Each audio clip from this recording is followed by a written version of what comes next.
Having a strong mind is super important for how well you do in life. It's like a secret power that helps you keep going even when things get tough.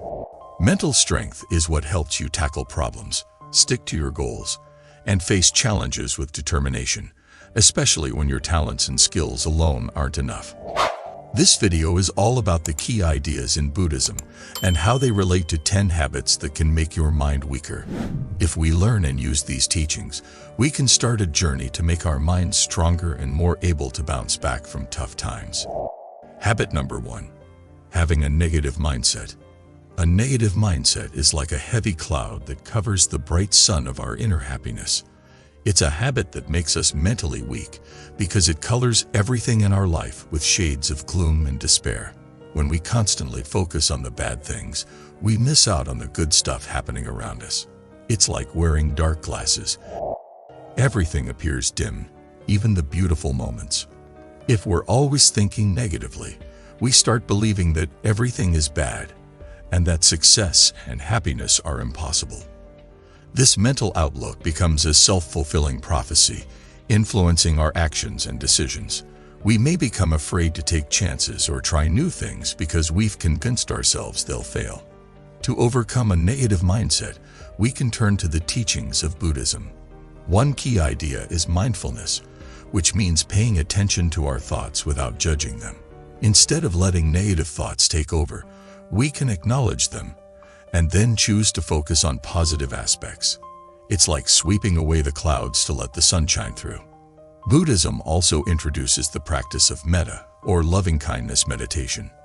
This involves directing warm and positive thoughts towards ourselves and others.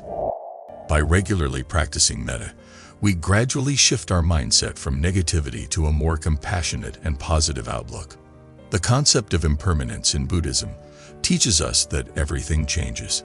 The bad times will pass, just like the good times.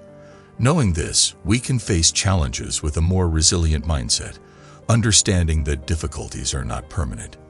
By embracing these Buddhist teachings, we empower ourselves to break free from the chains of negativity and foster a positive and resilient mind.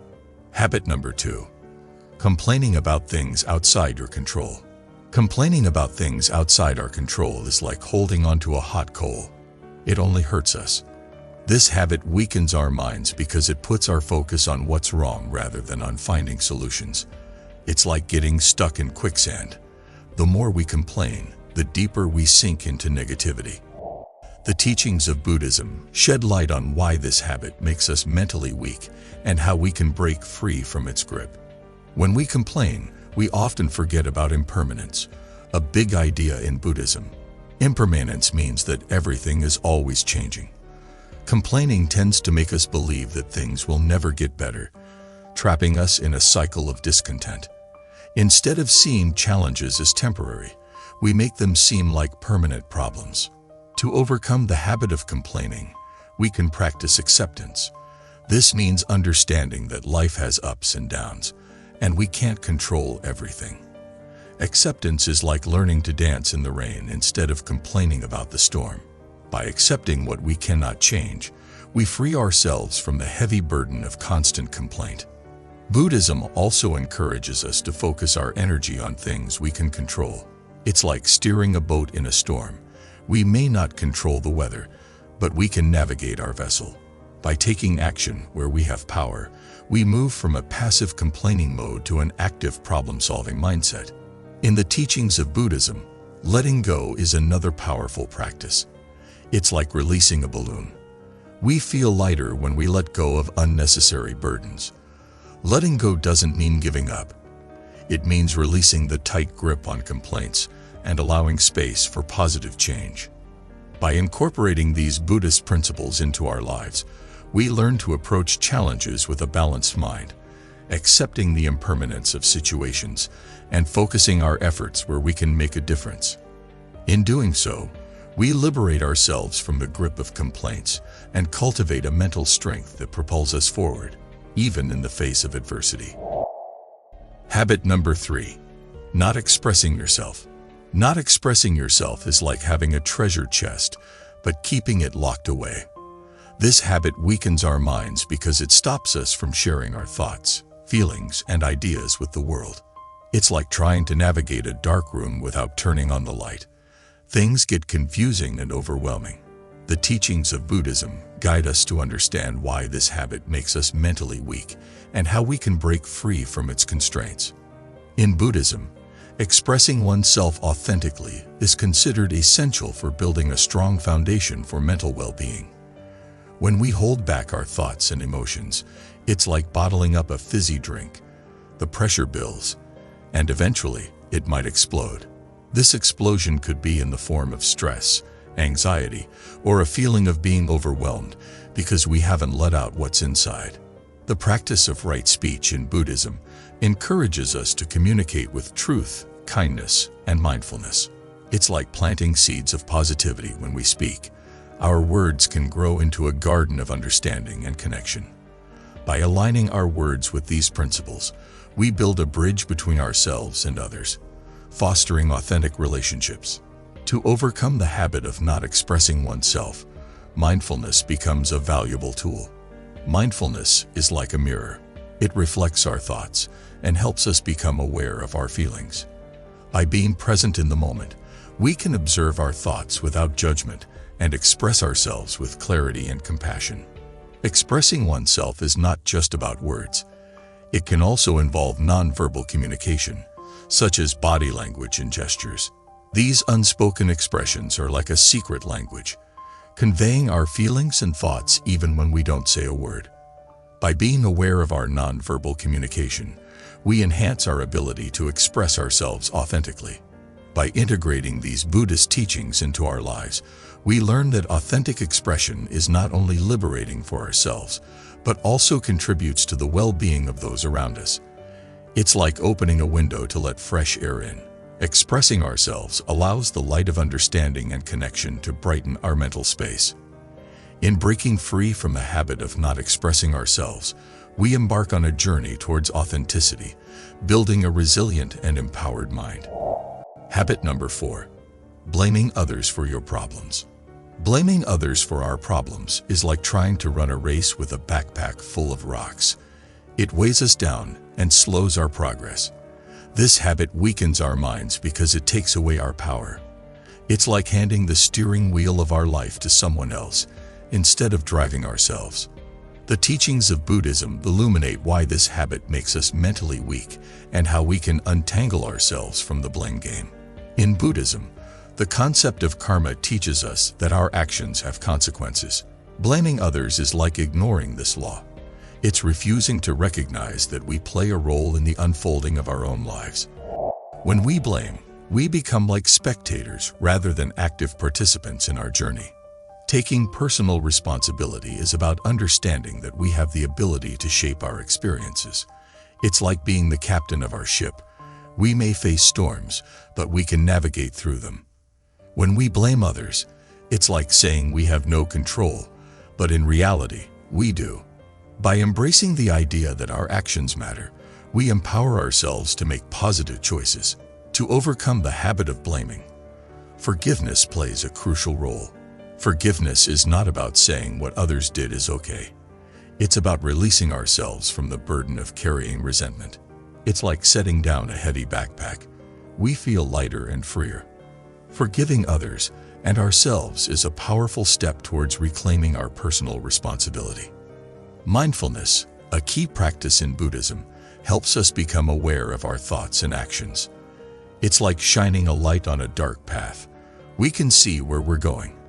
By being mindful, we can catch ourselves when we're tempted to blame and choose a more empowering response. This shift from blame to responsibility is like trading the rocks in our backpack for wings that help us soar. Incorporating these Buddhist teachings into our lives invites us to step into our power and take charge of our journey. Breaking free from the blame game is not just about holding others accountable. It's about recognizing our agency and ability to shape a positive and resilient mindset. By steering away from blame and embracing personal responsibility, we embark on a journey towards mental strength and self-empowerment. Habit number 5. Fantasizing instead of visualizing. Fantasizing instead of visualizing is like building castles in the air. They might be beautiful, but they lack a solid foundation. This habit weakens our minds because it disconnects us from the reality of our present moment. It's like chasing mirages in a desert. We may never reach what we're yearning for.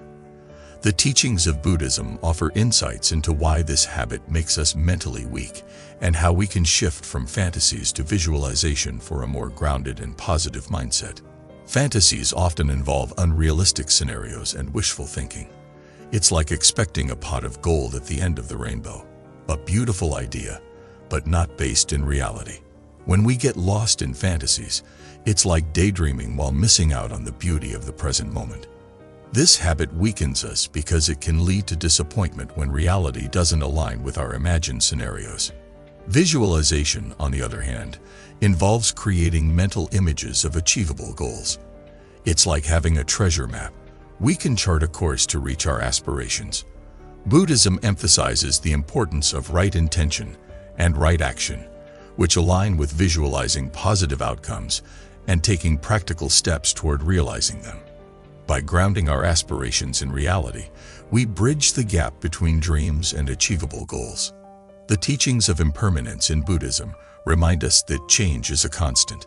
Fantasies often involve clinging to a fixed idea of the future, while visualization adapts to the ever-shifting landscape of life.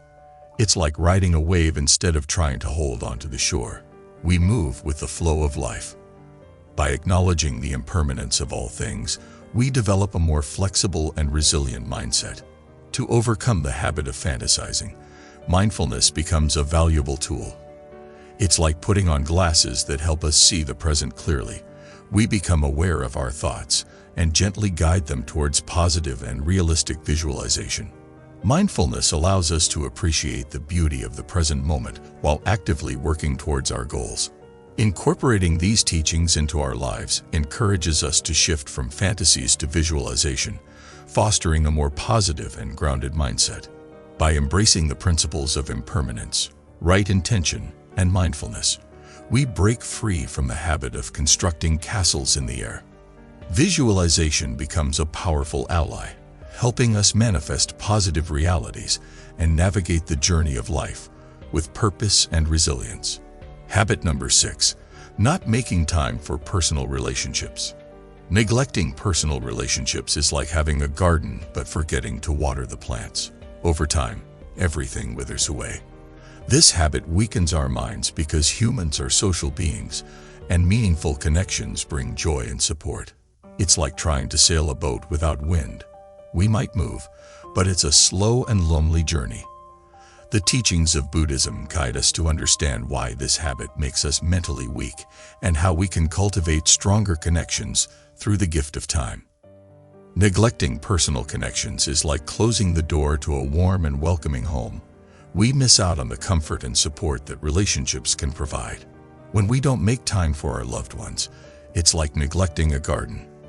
The weeds of misunderstanding and distance start to grow.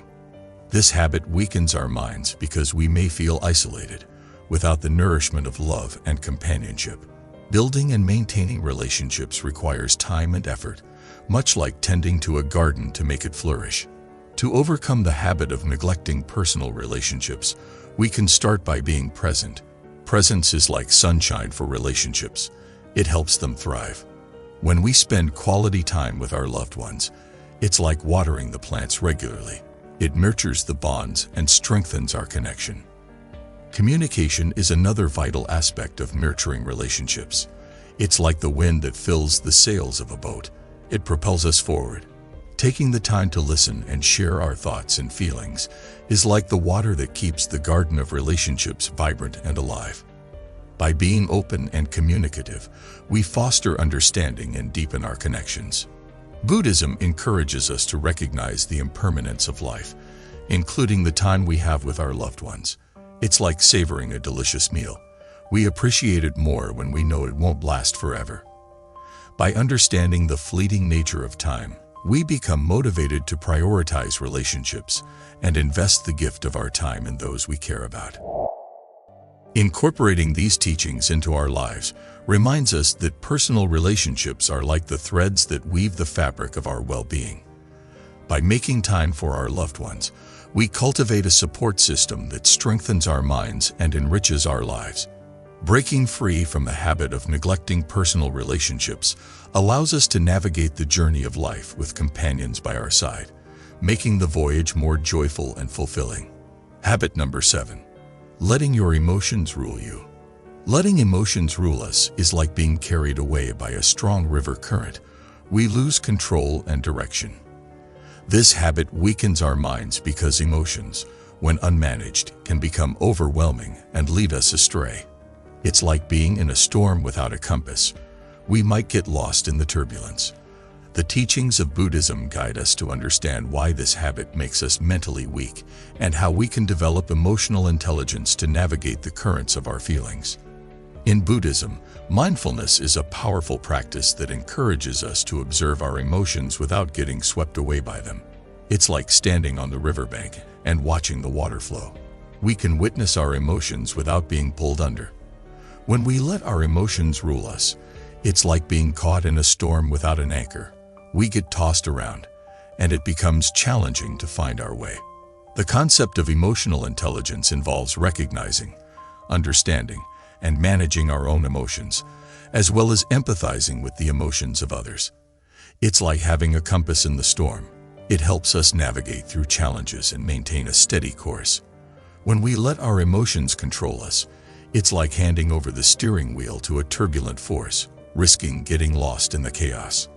To overcome the habit of letting emotions rule us, mindfulness becomes a valuable ally. Mindfulness is like a sturdy boat. It helps us navigate through the waves without capsizing. By being present in the moment and observing our emotions with curiosity and non-judgment, we gain the ability to respond wisely instead of reacting impulsively. Buddhism encourages us to cultivate a balanced mind through practices like loving-kindness meditation. It's like planting seeds of compassion in our hearts. These seeds grow into a garden that allows us to respond to emotions with kindness, both towards ourselves and others. By embracing emotional intelligence, we develop a skill set that empowers us to understand, navigate, and learn from our emotions. Incorporating these teachings into our lives helps us break free from the habit of letting emotions rule us. Instead of being at the mercy of emotional storms, we become captains of our emotional ships, steering with mindfulness and compassion. By cultivating emotional intelligence, we navigate the seas of feelings with resilience, maintaining a steady course towards mental strength and well-being. Habit number 8. Trying to control everything. Trying to control everything is like juggling too many balls. It's exhausting, and eventually, we might drop them all. This habit weakens our minds because it sets us up for frustration and disappointment. It's like attempting to catch the wind, impossible and frustrating. The teachings of Buddhism guide us to understand why this habit makes us mentally weak and how we can find empowerment in the paradox of surrendering control.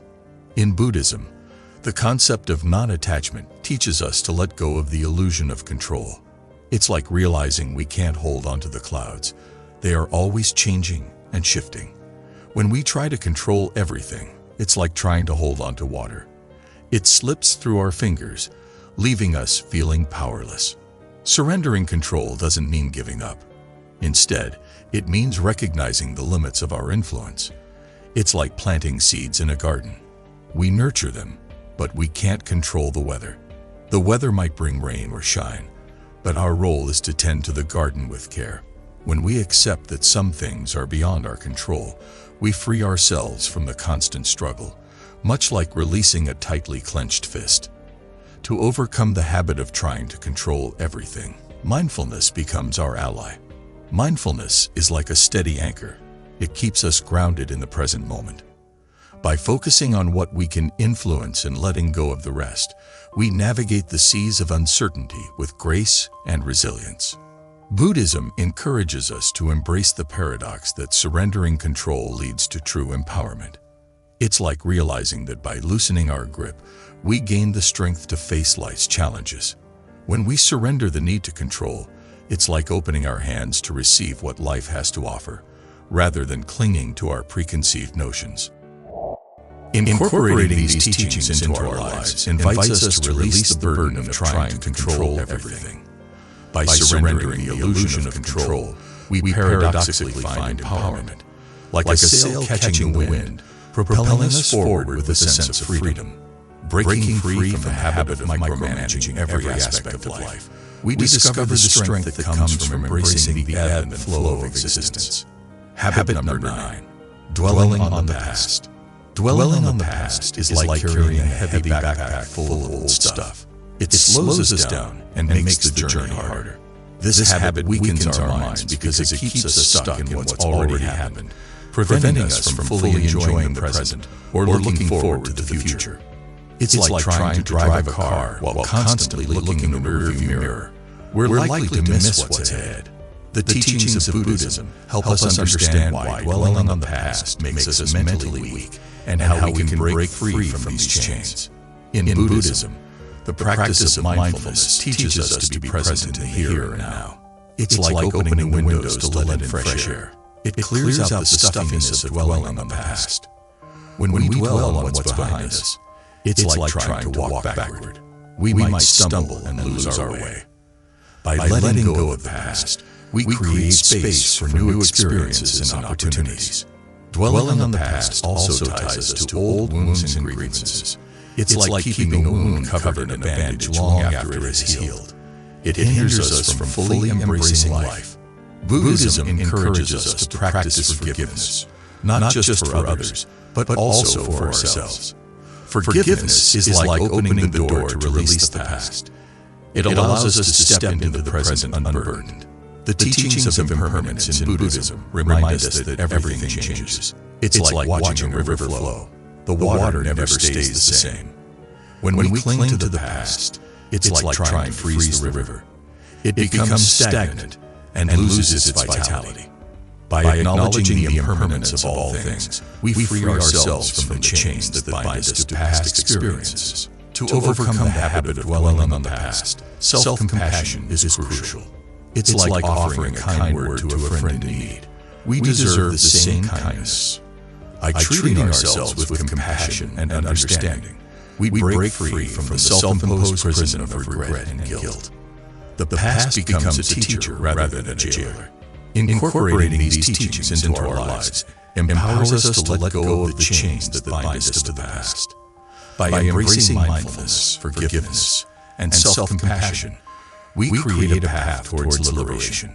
Breaking free from the habit of dwelling on the past allows us to step into the present with lightness and openness, ready to embrace the unfolding moments of our lives.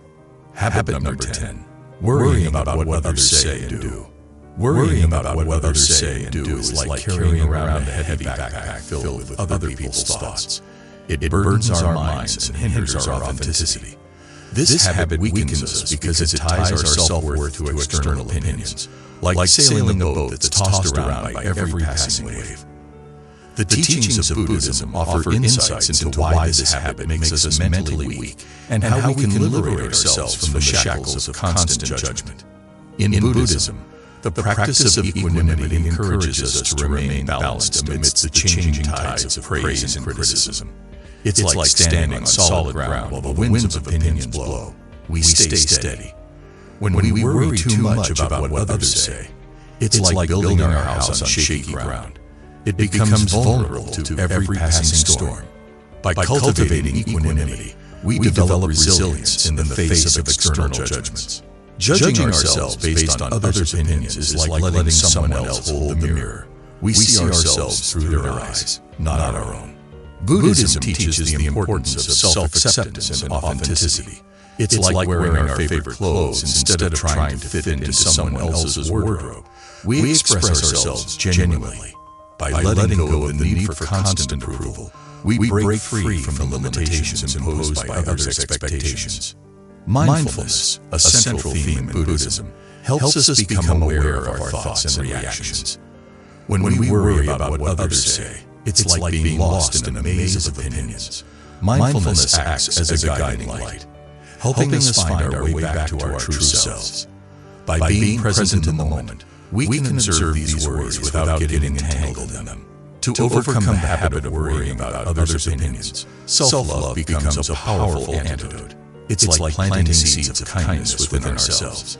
These seeds grow into a garden of self-acceptance. By recognizing our intrinsic worth and embracing our unique qualities, we build a shield against the arrows of external judgments. Incorporating these teachings into our lives liberates us from the mental weakness tied to worrying about what others say and do. By practicing equanimity, embracing authenticity, and cultivating self-love, we break free from the chains that bind us to external opinions. Breaking the habit of constant judgment allows us to navigate our own course, steering towards a life guided by inner strength and authenticity. The teachings of Buddhism provide a comprehensive guide to overcoming habits that make us mentally weak. By weaving mindfulness, compassion, and wisdom into the fabric of our daily lives, we can transcend negative patterns and cultivate enduring mental strength. This exploration serves as an invitation to embark on a transformative journey, integrating the profound teachings of Buddhism into the tapestry of our existence.